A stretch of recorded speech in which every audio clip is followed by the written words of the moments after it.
तथागत गौतम बुद्ध प्रवचन.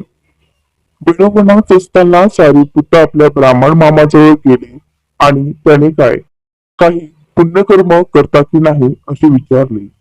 असे विचारल्यावर होय म्हणते, ब्रह्मलोकात जाण्यासाठी महिने महिने निर्गंथांना हजारो रुपये दान देतो असे तो म्हणाला.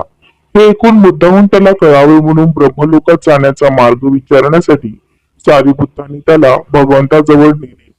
तेव्हा त्याच्या दैनंदिन सर्व क्रियांबद्दल जाणून भगवान म्हणाले, ब्राह्मणा, तू 10 प्रकारांनी अशा 100 वर्ष दिलेल्या दानापेक्षा फक्त एक मुहूर्तभर जरी माझ्या श्रावकांना प्रसन्न चित्ताने पाहिले व त्यांना पात्रभर भिक्षा दिली तरी ते श्रेष्ठ आहे.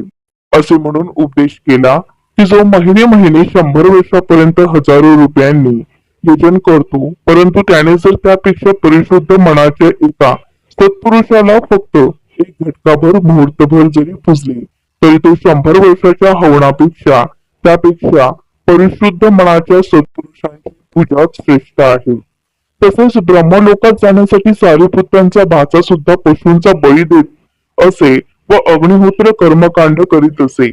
एक दिवस ब्रह्मलोकात जाण्याचा मार्ग विचारण्यासाठी सारीपुत्राने त्याला, ब्राह्मणा, जो नेहमी 100 वर्षापर्यंतही अग्निहोत्र कर्मकांड करतो, परंतु त्याने जर त्यापेक्षा परिशुद्ध मनाच्या सत्पुरुषाला एक घटकाभर जरी पूजले तरी त्या 100 वर्षाच्या अग्निहोत्र कर्मकांड व हवनापेक्षा ती परिशुद्ध मनाच्या सत्पुरुषाची पूजाच श्रेष्ठ आहे.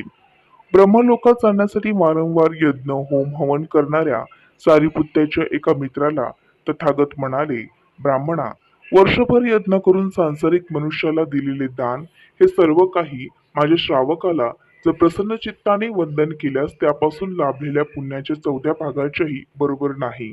असे म्हणून तथागतांनी उपदेश केला.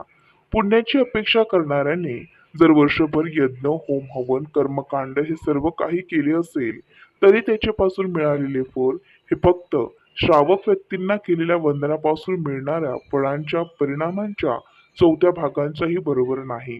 त्यापेक्षा वंदन अभिवादन करणे हेच श्रेष्ठ आहे. नमो बुद्धाय.